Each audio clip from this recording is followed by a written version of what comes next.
Hey friends, it's Alex, Play Don't Overplay, and welcome to a new series on my channel, Endfield Weekly News. Today I've packed in everything you need to know from the past week, all the biggest updates from the Arknights Endfield universe and community, so you don't miss a thing. So drop a like, grab a snack, get comfy, and let's go!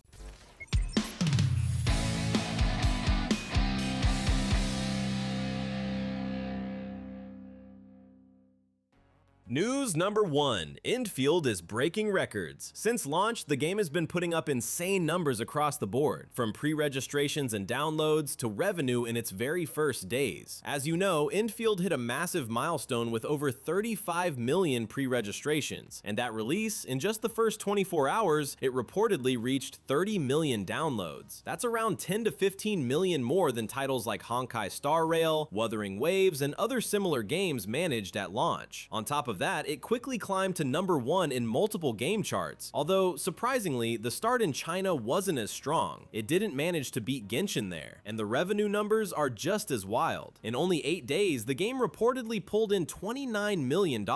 For comparison, none of the close launch rivals, HSR, Wuwa, ZZZ, were putting up numbers like that right out of the gate, except for Genshin Impact. That's what it looks like when a game is one of the most anticipated releases out there. News number 2. The launch wasn't all smooth. The payment drama exploded on day 1. Right away, the community blew up over PayPal issues. Some players ran into errors, charges going through incorrectly, purchases showing up weird, rewards arriving wrong, and for a few people, it was even worse. They were charged for someone else's purchases. One player reportedly ended up paying for multiple in-game purchases made by other players. Of course, social media instantly caught fire with, "They robbed us," and it became the biggest headline of the first few days. The developers reacted fast. They temporarily disabled PayPal, started investigating cases, and began processing refunds and compensation. But for a lot of players, the trust damage was already done, and now everyone's watching closely to see how the team rebuilds confidence in spending. Still, like we said in news number 1, it clearly didn't stop the game from making serious money. News number 3. While some people argued about spending, others found the real game inside the game, factories and the AIC system. The community jumped into the meta fast. Players started sharing blueprint codes everywhere, posting optimized production line layouts, arguing about efficiency, and making guides that honestly look like full-on engineering projects. And here's the wild part. Fans even began building external tools and simulators to design factories outside the game and then copy them into Endfield. That tells you how hard people have latched onto the industrial side of the game. And of course, the hype spilled beyond the game itself. Real-life factory jokes and references, cosplay, and Endfield characters in real life, all kinds of stuff. Exactly what you'd expect when a community is this energized.